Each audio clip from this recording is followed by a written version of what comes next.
I mean, there's just no way without UpperEdge helping us understand all these things, putting the guidelines around us, giving us the benchmarking about what other, how the cost structure is in the market and how it's going to compare to what we have today, and allowing us to do that analysis and understand those kind of things. It was not, it would not, we could not have done it. We would not have got the right deal. I mean, it's that simple. Welcome to Insights for IT Negotiations, a podcast by UpperEdge, a leading IT sourcing, negotiation, and project execution advisory firm. I'm John Belden, UpperEdge's Chief Research and Strategy Officer. And I'm Kylie Chisholm, UpperEdge's Marketing Manager. Join us every other week as we share insights to help you maximize the value of your key IT relationships.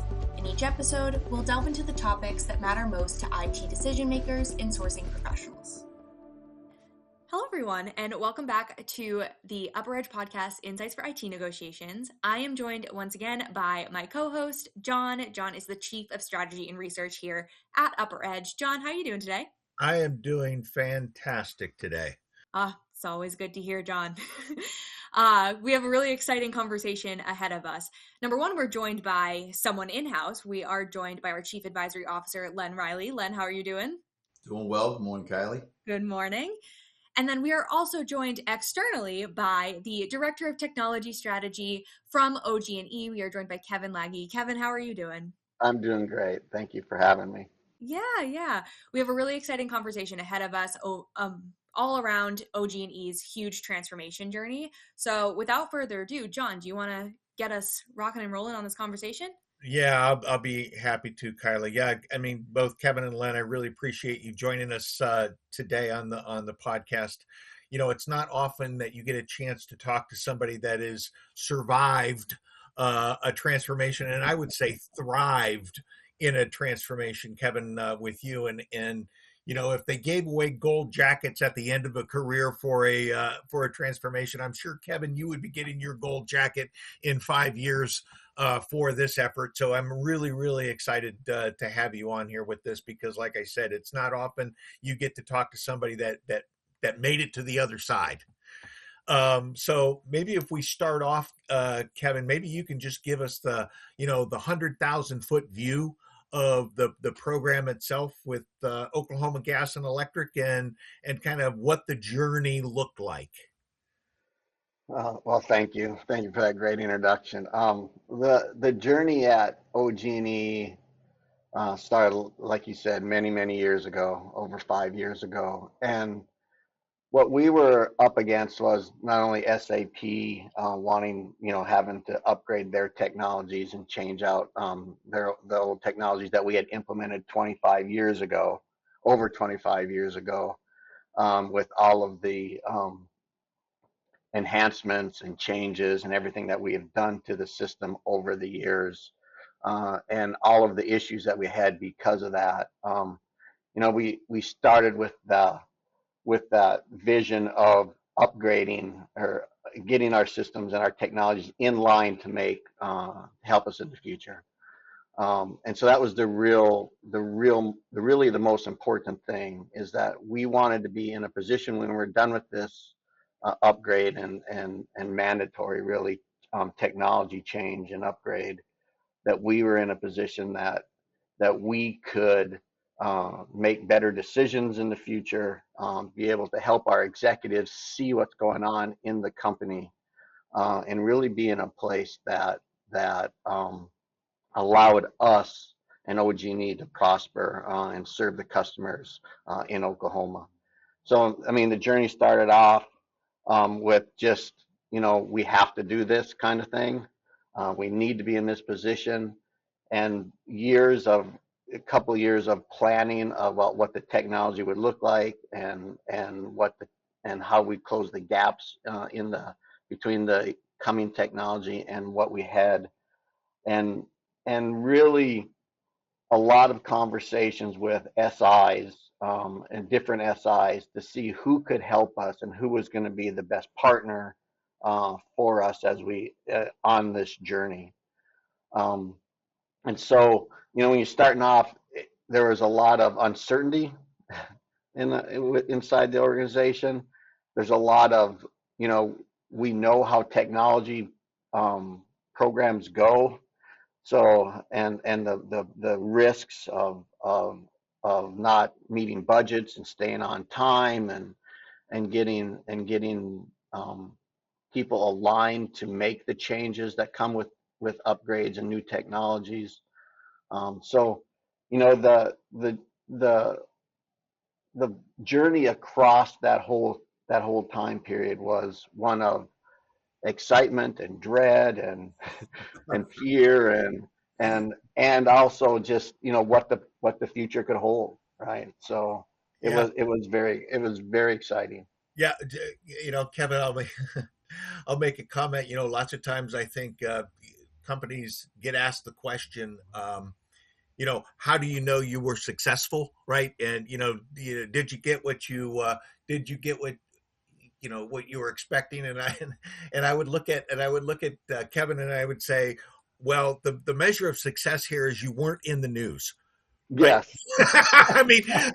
I read a lot of horror stories, right? As you know, I read a lot of horror stories, and I didn't see a single peep come out of the news about OG&E's implementation or customer dissatisfaction or, massive budget overruns. I didn't see any of that stuff. And so from an outside looking in, massive success from that standpoint. So again, I wanted to congratulate you on that. Len, if I could just jump over to you for a little bit and just talk about the scope of the services that we would have provided to a customer and OG&E on this journey. Yeah, no, absolutely. And Kevin, I really appreciate you taking the time.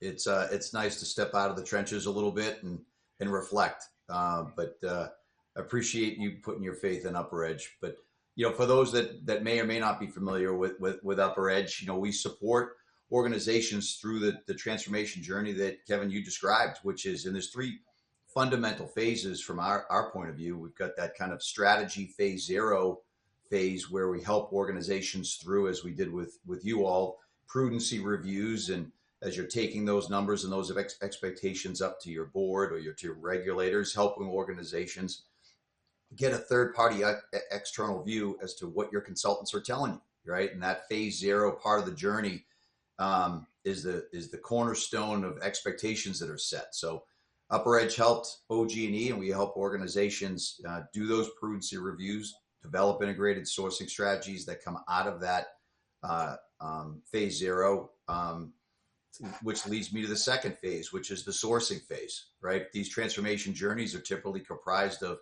4 major events from a vendor partner perspective. One is your SAP or your enterprise platform negotiation. The second is your cloud negotiation. The third component is your systems implementation partner negotiation. Then the fourth component, which it does trail it, admittedly, but it's part of the overall SAP ecosystem, is your managed services contract, which certainly, as we start to look at the holistic approach to the sourcing strategy, all 4 components from our perspective are critical, and we helped OG&E through that. And then the third and final is the execution phase. That's where the real work begins. In terms of assisting OG&E through that, and we'll probably get into the details, I'm sure, John, on that. But it's how do we help our clients? How do we help OG&E serve as an extension of their PMO, extension of their senior leadership team to help get the maximum value from the systems implementation partners and mitigate risk along the way. So, in a nutshell, that's what we had the pleasure of doing at OG&E.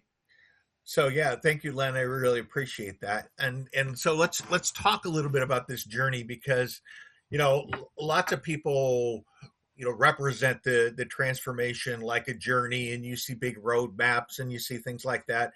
I like to think about it more like the game Frogger, right? You're trying to get to the other side of the highway without getting smashed, right? As you go through each one of these various phases. So we're going to talk about each one of the phases that you go through from the Frogger perspective, and think about, what did you have to navigate as you went through each one of those phases, and maybe what were some of the big decisions that you had to make? So let's go ahead and start in phase zero, Kevin, and think about, if you can put your mind back that far, right?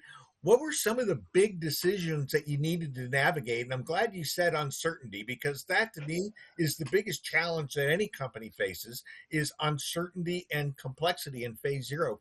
So can you talk a little bit about that phase zero and kind of what you were faced with?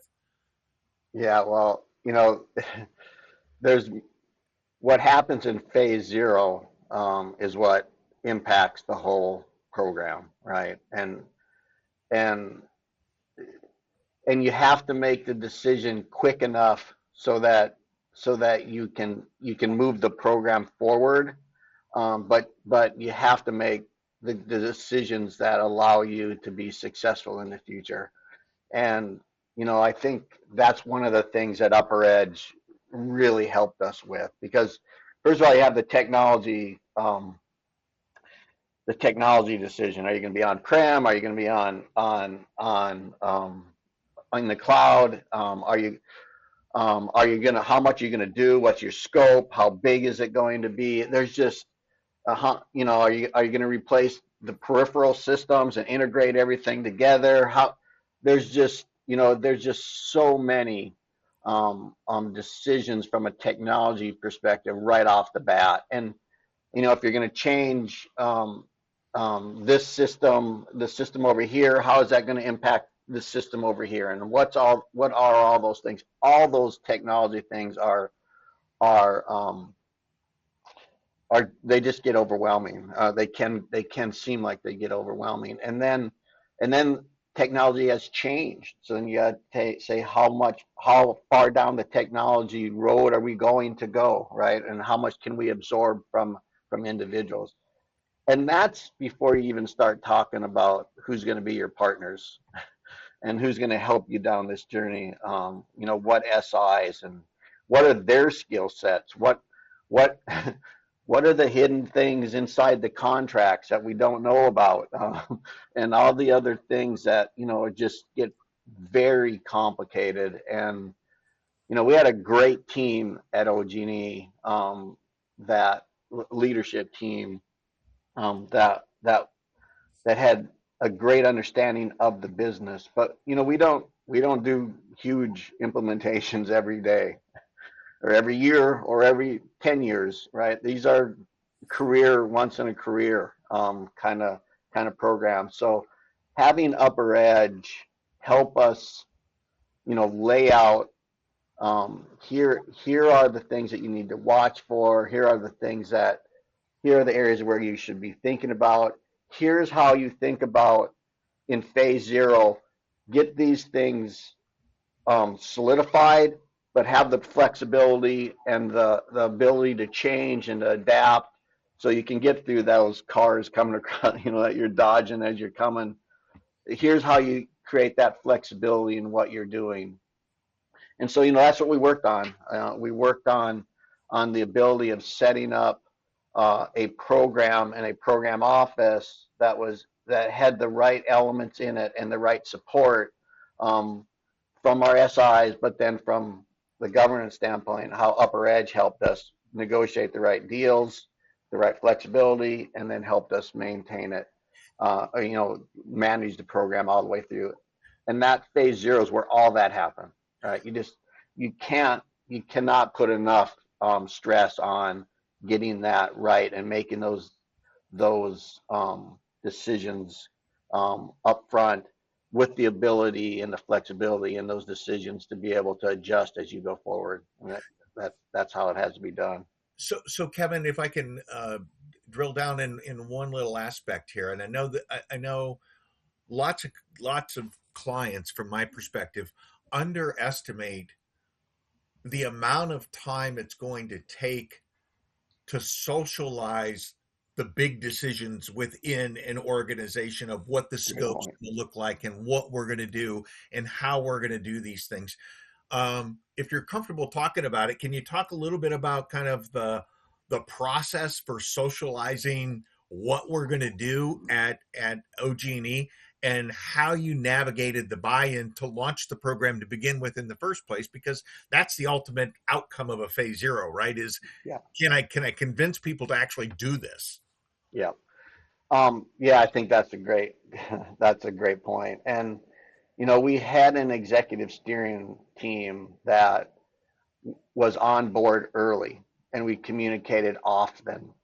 And we had people like we had UpperEdge come in, and our SIs come in and talk to them directly, right? So that they could see them also. And we set up that kind of board and steering team where everybody, we could communicate directly. And then we had our the private conversations where we talked about what we were told and how to work through them as a team. But one of the best things that happened for OG&E is that our CEO was on board from the very beginning, and that was because the executive leadership that was in charge of the program, had one-on-one meetings with him also, right? And his support throughout the program was outstanding. He talked positive about it. He talked about the risks and the rewards and what we're trying to accomplish when we were done with it. But that visibility, what we were very clear about from the beginning, and really what UpperEdge again helped us with is what are the big things that need to be communicated consistently, right? And we gave him and the steering team that information to the best of our ability, right? There's always things that you don't, Right. sometimes you don't see that are in the program, that are, but everything was as clear and transparent, around what we were doing and what the decisions were and why we made the decisions as we could possibly be. And, we had very frank, open discussions. Not all of them are always easy, but we had those kind of conversations. And I'm glad you brought that up, Kevin, because I do want to emphasize one thing, right? It's the decisions are absolutely critical and important, but what is just as important is the assumption set behind the decisions, because we know the assumption sets change over time, and if the organization can recognize the changes in the assumptions, they're more open to, oh, I see why we have to double back now on that particular decision. So Len, maybe you can talk a little bit about phase zero in general. Kevin kind of talked about his journey there, but if you were to make recommendations to clients about, hey, what do they need to specifically think about in phase zeros now, right? Because obviously we're 5 years away from Kevin's. What would you be telling clients about phase zeros now? I think in that respect, the fundamentals are still directionally the same, right? The one thing that I would say is, and we spend a lot of time on this, is what is the level of depth of scope, duration, and diligence that you're going into on that phase zero, right? And how does that correlate directly to the risk profile and the variability of costs and level of effort and setting that appropriate expectation? A lot of folks will turn around and go through a 3-month phase zero. Some go through 6 months to the outside. So it's making sure that, as Kevin mentioned, at that executive level expectation is, here's the level of depth that we're going into. These are the big rock decisions that we need to make. Here are the decisions that have the underlying assumptions associated with them. And here's the risk profile that we see based upon the strategy that we're undertaking. Over time, that risk profile should change. But what I see is the biggest issue is the starting point from the board level to the executive level, to the project team, to the vendors. There's you ultimately want it to be, a vertical alignment of expectations. And on occasion, that expectation gets misaligned. And I would say that's the fundamental part of the phase zero. The second thing that I would say and Kevin mentioned this, is participation, right? We have seen phase zeros undertaken where, the business resource constraints exist, right? And OG&E had those constraints, and we went into those constraints with eyes wide open, and we'll get in probably to the multi-vendor sourcing strategy that we had to take with multiple SIs here.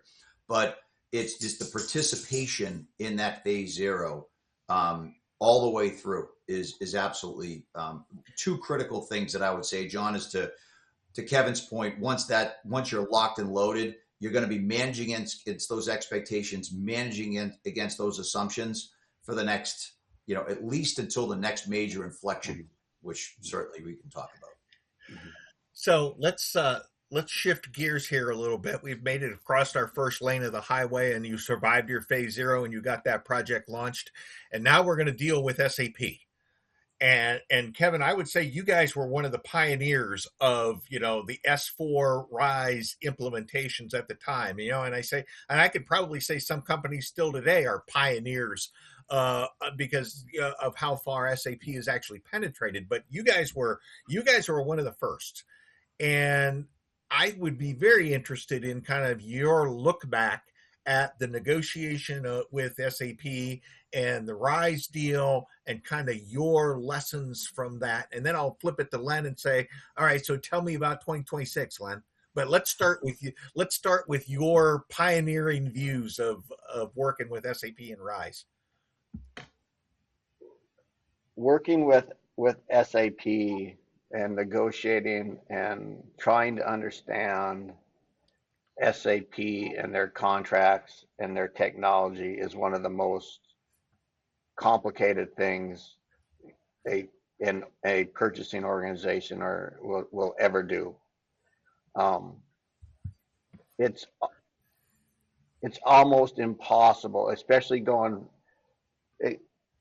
I'll just say it like this. Still today, we are struggling with that, right? We still struggle with that. Or not struggling may not be, but struggle with purchasing and SAP contracts. So if you can imagine going from the old technology and into this new technology and this new negotiations of all these new line items and environments, and going from we just bought the stuff and we used it, and if we wanted to upgrade we did, and if we didn't, we're whatever, to into the cloud and into something that they're managing for us with service levels and processes and line items that are named A and they're really XYZ, and just the complexity of SAP, much less and changing really from here's a license to here's how many times, here's data movement, we're going to charge you for data movement, here's transactions, here's a number of transactions, changing our whole billing, how we interact with them. It's significant. And although our purchasing organization, which is part of the IT and the technology purchasing organization, is part of my organization also, along with the enterprise architecture and the technology. Even though we've done some of those things on with other software and everything else, putting it all together for SAP and talking through them, and to be 5 years ago. They barely knew what they were doing. One may argue we still have those problems, but let's just say 5 years ago it was worse. So there's just no way without UpperEdge helping us understand all these things, putting the guidelines around us, giving us the benchmarking about what other, how the cost structure is in the market and how it's going to compare to what we have today, and allowing us to do that analysis and understand those kind of things. We could not have done it. We would not have got the right deal. It's that simple. Did you know that UpperEdge offers subscription advisory services? This on-demand solution provides essential benchmarks and market insights specific to your business needs precisely when you need it, empowering you and your team to make informed decisions for your IT initiatives. Position your team for success. Reach out today via the link in the show notes to learn more. Hey, Kevin, if you could look back at it and maybe provide an example, right? If you could say something to the effect of, wow, here was the situation, and I am sure glad we made this decision at the beginning the way we did, right? Because something occurred, right? Can you think about an example that you would say, bam, right? That was a really good decision, and here's why. Well, I we are very we we are very happy with with going into the cloud with SAP. Um, very might. There's lots of struggles, right? But from the standpoint of us getting into the cloud and getting the consistent updates, which is basically, and part of it was the technology decision was we want to get into the cloud because it's going to help us upgrade. It's going to force us to upgrade more often, and we're not going to fall behind. I'll just say it like that. So then it got to be so that technology decision was been very positive for us because we are upgrading. We upgrade all the time.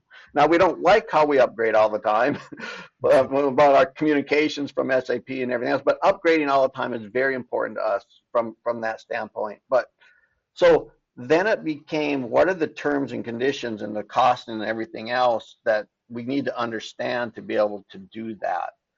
And what UpperEdge did was help us lay that all out and help us understand all those things. And here's how other companies are doing it, or what they're seeing from a cost structure, and here's what you can expect and everything else. Otherwise, I don't know that we could have figured that out, right? I don't know how we would have got exactly there to say, to create the visibility and expectations for our executive team, because one of the things I didn't mention was not only did we have a very short timeline for this program, and we had, again, as Len mentioned, very lean on the OG&E resources throughout the program and how we had to manage that. But we also had the cost can't be higher. Our O&M costs cannot be higher coming out of this program. That was the mandate.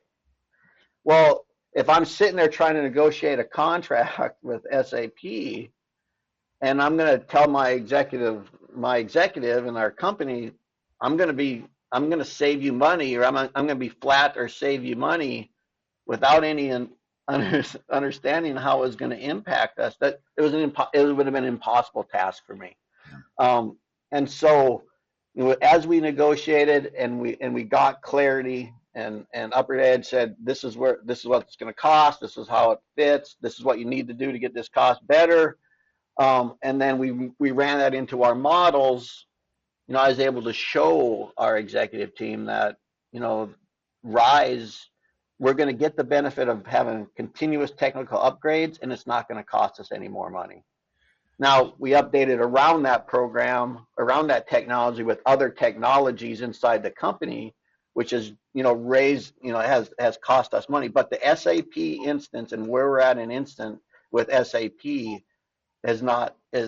we've been able to hold our O&M basically flat.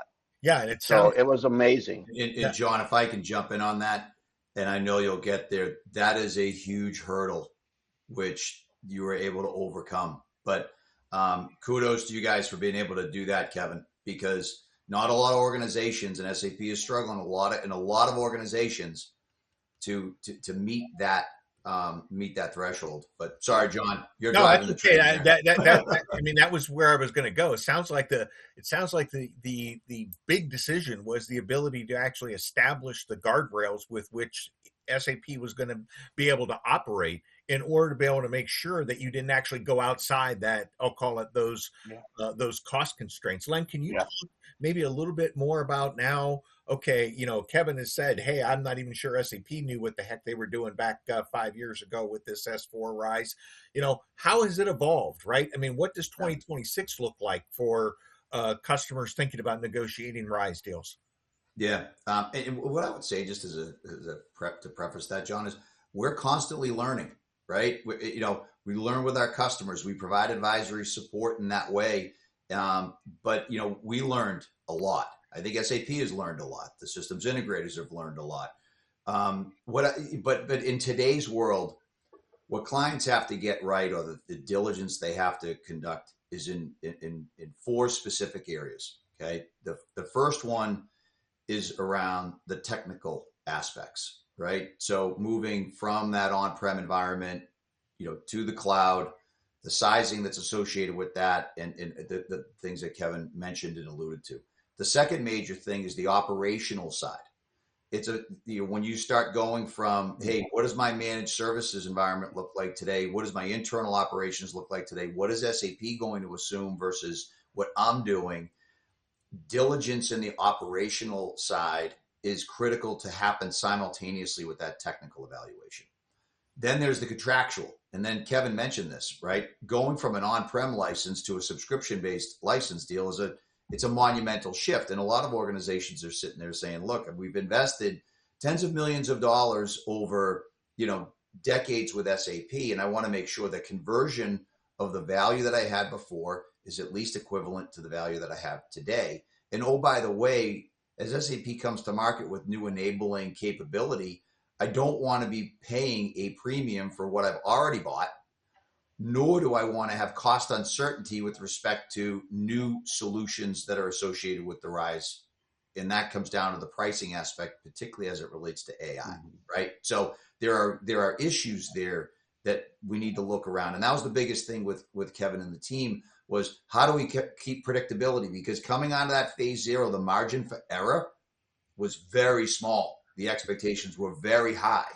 So we needed to do that phase 0 in such a way that, we could do that. And then the fourth area is the financial, which I'm kind of alluding to, which is organizations looking at their current O&M cost, and their operating cost, to say, what does this look like, that contract conversion look like in terms of the financial impact, right, to the business. So, and then one overarching thing that I would say, and I give the OG&E team a ton of credit for this, they could see how the decisions during the phase 0 and how to handle that negotiation and was going to impact that. So we actually conducted a little bit more work up front in order to put ourselves in a position to, effectuate those negotiations. I know we're talking about SAP now, we'll probably go to the SI side, but, the interrelationship between all of those, it's not just SAP, it's the cloud provider and the SI, and how do we wrap it all together? I know we're specifically talking SAP right now, but the whole picture needs to be painted. Yeah, so I'm going to shift off that for a second here, because and a word to our listeners and our I'll call it viewers. We're going to go a little long here today, but I think it's really important that that people understand kind of the scope of one of these big transformations. Let's shift gears and talk about systems integrators. And again, Kevin, I'm going to put you out there as a pioneer again here. You came to us and said, you know what, we'd really like to use both PwC and Accenture on this implementation deal going forward, which I was like, when I first heard that is, oh boy, this is going to be a tough one. Yeah, I remember that meeting, John. I said, this is going to be a tough one. Can you talk a little bit about the kind of the strategy around the multi-vendor environment and why you pursued that, and then maybe a little bit about some of the big learnings associated with multi-vendor setups? This was one of the big decisions, and it really the roots of it basically came from maybe my experience with SIs over the years and how programs go. And what we wanted and what we wanted to establish was, again, the flexibility and the knowledge that if something was not to go right inside of the program, that we had options, and we had the ability to bring on resources that that one SI does not always have the capability of doing. Every company, no matter who they are, has strengths and weaknesses, and we did our best to analyze the strengths and weaknesses of what PwC brought to the table versus what Accenture brought to the table. And with those strengths and weaknesses, then we negotiated cost, and there's clearly, differences in cost and how they look at how they price things in these programs like this. And so I was not confident. We became uncomfortable that one SI with the time frame that we had was added too much risk to the program, or added a level of risk to the program. So we went with the two vendor model, the two SI model, in order to be able to have those both views from two good companies, right, that looked at the world differently and had different resources and different capabilities, so we could get both of their views as we went through this program. And what happened in the program was that the scope of the program did change, and we ended up with more work than what was analyzed by both companies, right? I mean, these were two of the best companies in the world for an SAP implementation. The bottom line is that the scope did change, and we ended up with, getting hit by one of the cars going across the road, and the having the ability to shift work between SIs during the program and add significant resources helped us stay on track. And I would say many times throughout the program, having both SIs give their opinions of what was happening and what the technology solution was very beneficial to the outcome of the program. So Accenture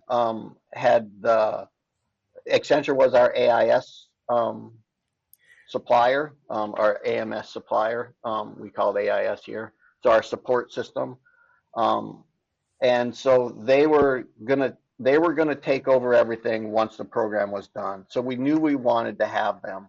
PwC brought, a creativity to the program, and a different view of the world, which we thought was very valuable also. So Accenture ended up helping us mostly on the customer side, and PwC on the WAM side. Financial and WAM side. So, having them there and having us work through the different problems that we had over time, and having more resources available was very significant in us staying on track. Kevin, I don't want to put words in your mouth, but one of the things I've been doing a lot of research on I'll call it big projects, and one of the things that struck me is it's what you said was having both systems integrators involved increased your optionality, and I'm going to use the term optionality, yep, right? As you went through time, right? That yep, when you had a problem, there was more than one potential solution to the problem, and you were able to make choices as you navigated that. Is that a fair way to? That's exactly right, and that is exactly why we did what we did. It created options. We talked about that earlier, right? What's the flexibility? How flexible are you? Now, it also created more need to communicate, right? And they don't always agree. Yep. And so we had that I don't want to call it conflict, but that rubbing together, right? Which was in many ways healthy. As a matter of fact, one of the worst things, or one of the negative things that happened, not worse, but one of the things that did happen is sometimes they would communicate too much behind the scenes and not in front of us, and we maybe not have gotten the best answers all the time because of that. But when we had real conversations out and transparent conversations that we were able to generate, again, with UpperEdge played a major role in helping us manage that interaction between SIs on the ground, literally on the ground in the meetings with us, and behind the scenes. when we had the right conversations, it worked extremely well. And I mean, we were behind we identified the change of scope or the extra work very early on. And if we would not have had both SIs there to add, exchange work and add more resources, we would have been a lot further behind than what we ended up being. Yeah, let's just take a dip here, and I'm going to be respectful of time here. I want to take a little bit of a shift, and I want to talk about the implementation component of this now. And Kevin, very specifically, I mean, you guys invented something, if I can call it like that, with the use of generative AI. And sometimes you say necessity is the motherhood of invention, right? Of creating things. Can you speak just a little bit about the work that you guys did, and then maybe how that actually challenged the SIs to perform at a higher level than maybe what they were? Yeah, you challenged me there by saying, "Can you talk a little bit about?" So that's a very high bar. We may have a podcast in the future, Kevin, where we talk about this in general. But I think really, what I'm interested in is, I love to know what you did, right? But probably just as importantly is what response it drew from the SIs as a result of you doing your own piece of work. Yeah.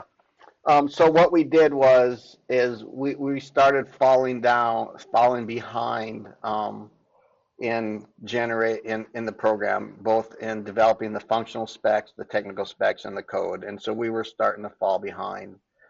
And so initially what we did is we went to SAP and PwC and Accenture and said, "Hey, we're falling behind. We cannot fall behind." And we rearranged some resources. We exchanged work between PwC and Accenture.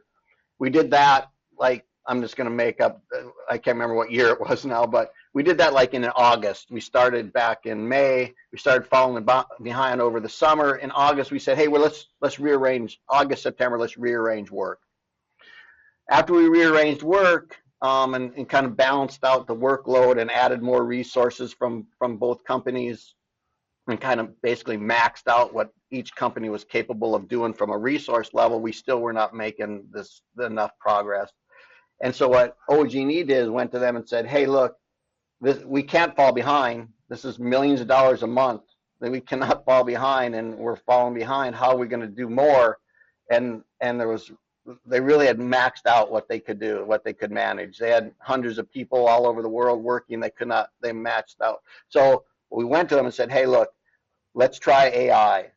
So we went to Accenture, we went to PwC, and we went to SAP and said, we were having a hard time in our old systems of understanding what the functionality was that we were migrating to our new system. We said, let's take AI, understand it, refactor the code, and create the new code and everything. Nobody thought they could do it. So we did it. OG&E developed it, the AI, to go out and get the code, refactor it, and basically, with the help of the Accenture resources, really, the Accenture development lead, we were able to refactor hundreds and hundreds of thousands of lines of code and really just develop a process and the capability to really save months and months of work, of programming work. So that's what we did from that standpoint. And the SIs responded positively to that? Oh, great. Sorry about that. Yeah, that was your underlying question. SAP basically Al said you can't do it, is how they responded initially. You can't do it. Then I would say one of the SIs engaged, like I said, and helped us. The other SI kind of like did not participate well in the exercise, is how I would say it. I think you said Accenture participated well within the exercise, but that absolutely makes sense, because if Accenture was going to be your support resource, they probably figured out, hey, we got to own this afterwards, right? So that makes perfect sense. Yeah. Len, can you just talk a little bit in general? I know we skipped over kind of the selecting the SI and the multi-vendor, but can you speak just in general about the selection and the management of SIs as you go through these big programs like this, and kind of what we learned and where we're headed? Yeah, no, I'll touch upon that quickly. There's a couple of things that I think are, and it's kind of back to the point I alluded to before, is having an appreciation for the interrelationship between all of these different activities, whether it's the phase zero, the SAP bill of materials, the scope of the projects. So what I think that what we did, and I think what the OG&E team did an exceptional job of, is appreciating, how do I align my SAP contract and the ramp of that project and the subscription licenses, the bill of materials, to the BPML, the deployment plan of the project. And also from a technical perspective, understanding what the impacts would be operationally, and also with the cloud provider. And I think pulling that together in an integrated fashion. So when change does occur, and I'm not saying, that everything was perfectly aligned, but we made really good attempts to align the SAP procurement, the deployment, the ramp of the subscription to the deployment plan with the bill of materials as we went along. With respect to the SI, a couple of quick points that I would make there. The whole concept of the business integrator and systems integrator, we spent a ton of time on the contracting side, the RACI metrics, the roles and responsibilities and what have you. But for our listeners, what I would say is we designated the PwC as the master conductor. And what I would say is that, and we went into this eyes wide open, right, is a level of management overhead that would be required to kind of manage that communication and that interaction. It's not like this is a unique contractual construct, but having the right people on the ground that can truly serve as the master conductor, right? And having the strength of that PMO pressure tested, we had to make some changes there. We had to call the ball on a couple of different things. So the structure is good. It can have its pros and cons, but if you're going to turn over to a certain degree the master conductor role, the underlying people that are delivering against that requirement is absolutely critical. And then one final point that I'll make, John. Kevin, did you have a point on that? Yes, you hit the nail right on the head. We would not have one of the SIs be the master conductor. We would separate that role out, right? And I think about UpperEdge helped us basically with being the master conductor, essentially. Yep. In some ways. Not all the program management, but at least the governance side of it, of the master conductor's role, by default, because we had to. But definitely, if you're gonna the two SI system with an independent master conductor is definitely a lessons learned that I would add to what Len was saying there. And I would say one of the things, Kevin, I don't want to speak for you, but we had a lot of constraints. The internal business constraints and IT constraints were material. So coming in and that reliance, that master conductor role can absolutely be served by the internal resources. Mm-hmm. Now, a third party validation, I would always advocate for that. Yeah, there's a little bit of role definition in that. Final thing that I would say is that, and we've talked about this a lot, John, just to kind of jump forward on the AI portion. And, Kevin and the team were on literally the cutting edge, and I would say ahead of the market relative to what they've done on the use of AI to, help with these transformation initiatives. The systems integrators, and my hope is in 2026, because I have not seen as anywhere near the level of progress that we would expect. It's time for them to truly embrace adoption of AI to reduce cost and accelerate deployment versus the straight time and materials, billable hour model. And I would say, generally speaking, I'm not personally seeing enough progress there relative to that innovation. I think the innovations that they're coming to market with are for purposes of driving additional revenue streams versus driving innovation on these deployment plans. So just a little bit of a soapbox moment for me. So I know that we're up on time here, guys, and I'd just like to allow Kevin to look back 5 to 7 years, and if you're talking to the 30-year-old Kevin and saying, hey, these are the big things that I would that you need to know, 30-year-old Kevin, before you start this journey, what would be the 2 or 3 big things that the 30-year-old Kevin needs to know? Yeah, it's probably something that you get the right partners, get the right partner, get the right structure around the partners, get the right governance of those partners, because no matter whatever the sales pitch is at the beginning, there's always going to be problems. And having the right governance in place and the right measurements and governance in place, and then the mechanisms to resolve those where the conflicts are in place is critical to this, to making this, to keeping the programs going and not getting stopped and stalled along the way. And, I'm just very thankful that we had UpperEdge to help us in that, help with that governance, help us with resolving those issues, those conflicts, and help us work through that. So it's all about the partners that you have. Nothing's going to go the way it's supposed to go. We all know that. So it's all about having the right people and partners in place, and not being afraid to make changes, right? Having the managerial or executive courage to say, this ain't working. This is what we need to do. Right. So, well, once again, I really want to thank both of you for participating today in this. It was very, very informative. I absolutely enjoyed the conversation.